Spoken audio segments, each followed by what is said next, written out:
I'm Peter, I'm from Parity Technologies. I'm head of public affairs, which means a lot of things, some of which you probably don't care about, but the main thing that I want to talk about today is the work that I've done in governance, specifically in Ethereum, and the frustration we all feel when we get into Twitter battles over really important issues. Really important issues should not be debated on Web2 platforms that are architected to maximize drama,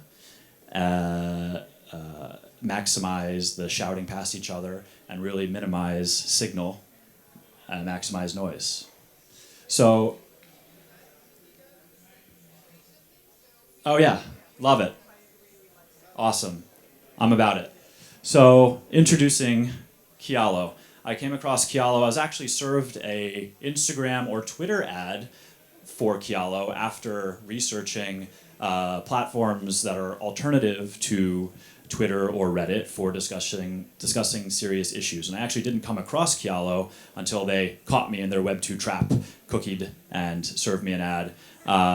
So it's actually pretty awesome. They've been working on this project for, I think it was around 6 years, and they've gone through about 4 complete rebuilds, so they've really done a lot of work in understanding the social science behind constructing a rational debate online. So I just basically want to walk y'all through what it looks like and what it can do. I've been working pretty closely with the Ethereum magicians to socialize this within the Ethereum community, and I'm also working on incorporating it into the pre-referenda governance for both Kusama and hopefully eventually Polkadot. So let me show you what it looks like from the top and just explain to you a little bit about the architecture and how it can help. So this is the discussion topography. This shows you, it basically breaks a discussion or an argument down into a debate in which you have to frame everything around claims and then support for or against that claim. It breaks the conversation down into what's called a discussion tree, but first I'll show you this sort of cool heat map that you can see of the overall conversation, in which you can see the core argument or the thesis that's been presented, the arguments for and against, and then down the tree, what you are able to drill down into why people argued for and against a specific piece of the conversation. So this is the conversation tree. This is sort of one that I made by myself as an example to sort of take on a little bit of a Ethereum governance roadshow.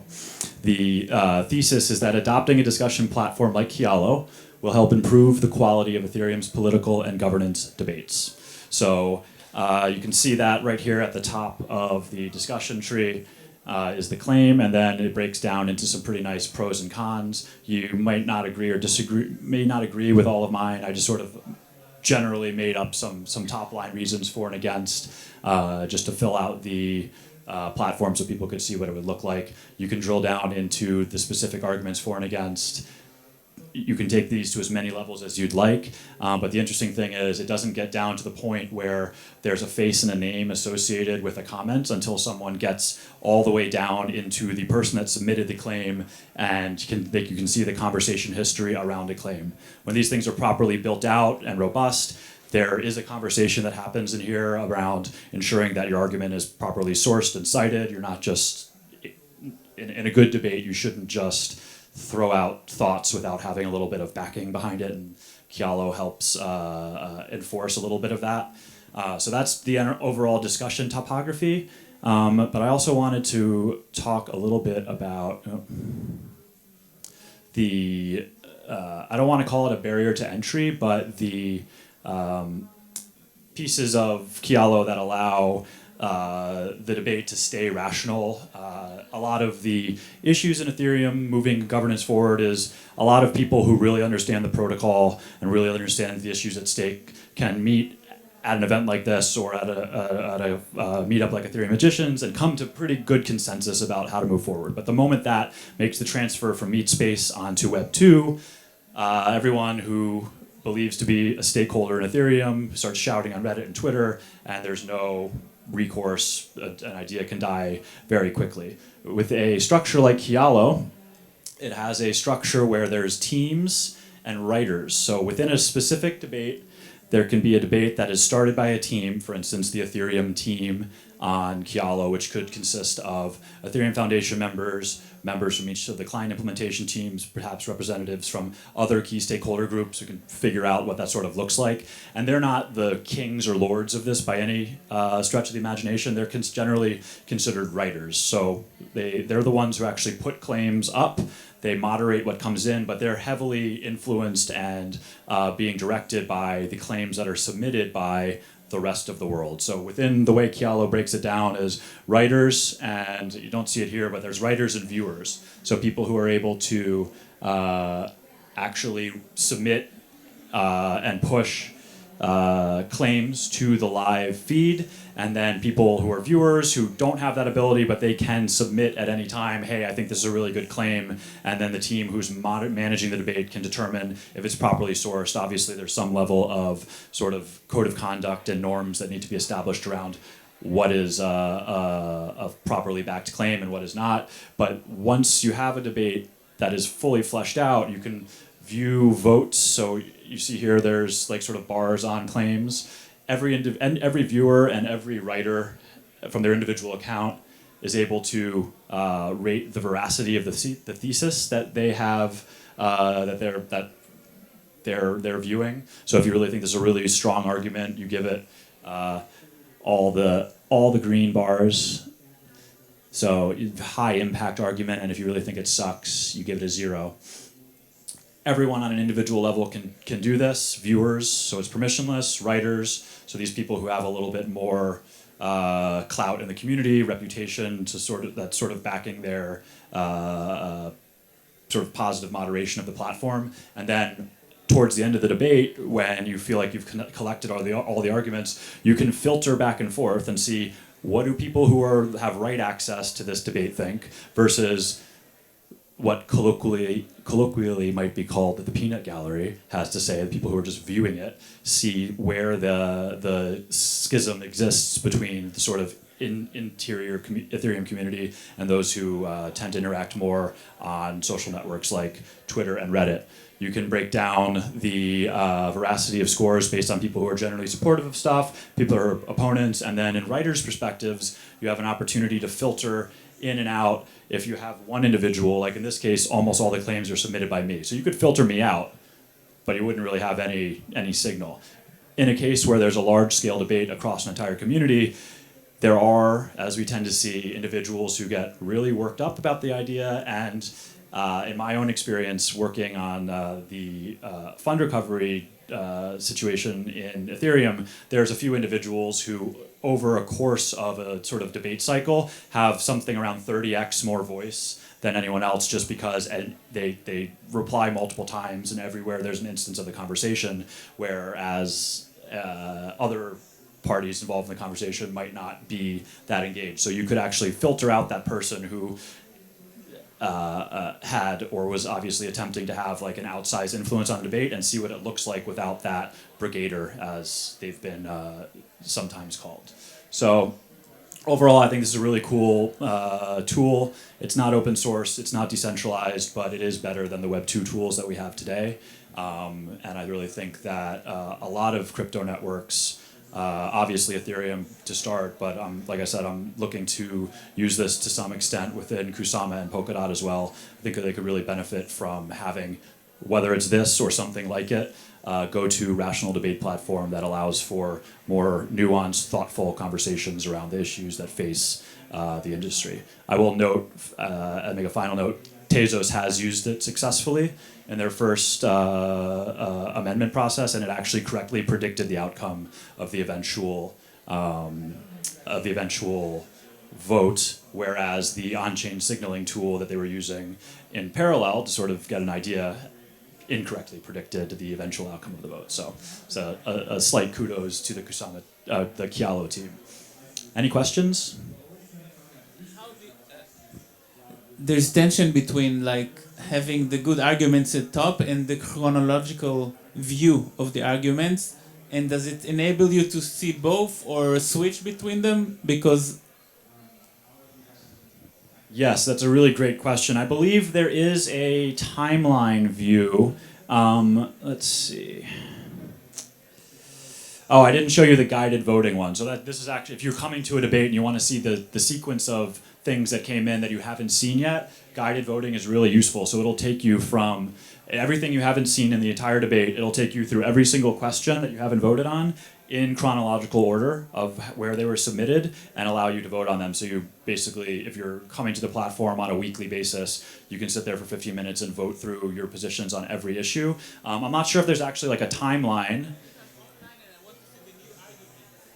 Guided voting, yeah. Generally, as you see stuff, you should automatically vote on it, or soon after vote. So you can also go into the guided voting and skip and not vote. Yeah, so it's there. I think there is, let's see. You can see your own activities. I'm not sure if there's an activity, just a straight chronological list of the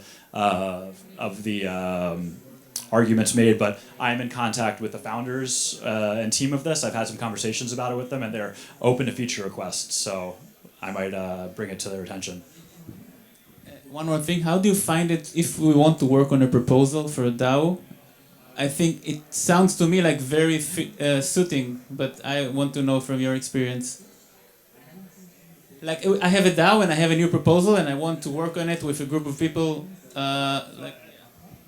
So a concrete example of this would be my recent experience working with the Aragon AGP that involved the treasury allocation or treasury diversification to DOTs.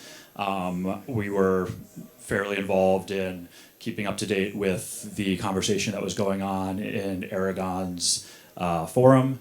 There was some level of like social signaling and some level of on-chain signaling that was going on, sort of people getting an idea. I would say that, or recommend, and at least this is what I'm hoping to do with Kusama governance within the governance UI, to embed an instance of Kialo alongside the broader discussion about the proposal if it reaches a level of contention. And that's one of the points actually that I wanted to make, is you're not going to want to use this for everything. You might signal, if you're working on developing a DAO, you might come to a point within a conversation and say, like, we're at a point where we're not sure if this conversation is going to go much farther. Let's signal to say we should take this to a rational debate platform and then incorporate it into whatever interface the DAO is using. So Kialo just recently, their most recent update was the ability to embed different sizes of Kialo in an iframe. So it's not the prettiest, but you can get this in your interface right next to the overall debate that you're facilitating. So we're slowly going to finish because there's a lunch break and I believe everyone is hungry already. I do have one more question, if we can afford it. So is there any bots that would connect Web2 platforms like Twitter with Kialo, or? So there's a couple different ways that you can access it. I think that this is generally Twitter account verification. So yeah, if you have a Twitter account and you're a bot, you can jump into it. But bots can't just, I don't think bots are actively able to really brigade something like this because the claims are submitted to those moderating it. They can A, filter that out, B, they have to have like fairly original thoughts. They can't just spam it with repeat comments that'll basically be auto-moderated out.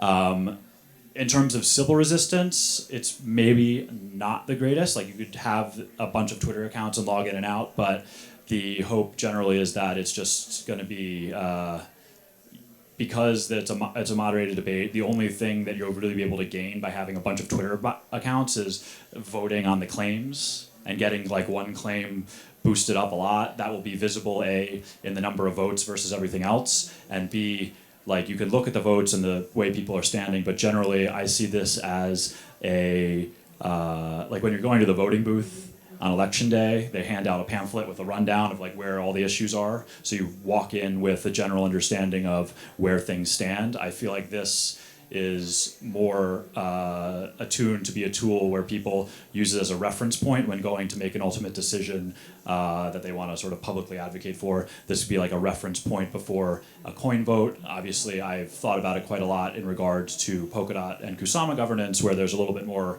understanding around finality, and you would have this sort of like in your pocket as you go to vote on proposals, so you understand where the arguments for and against specific proposals stand in a really clean way that's not really achievable by quickly searching through Twitter feeds on like what AGP 35 current status is.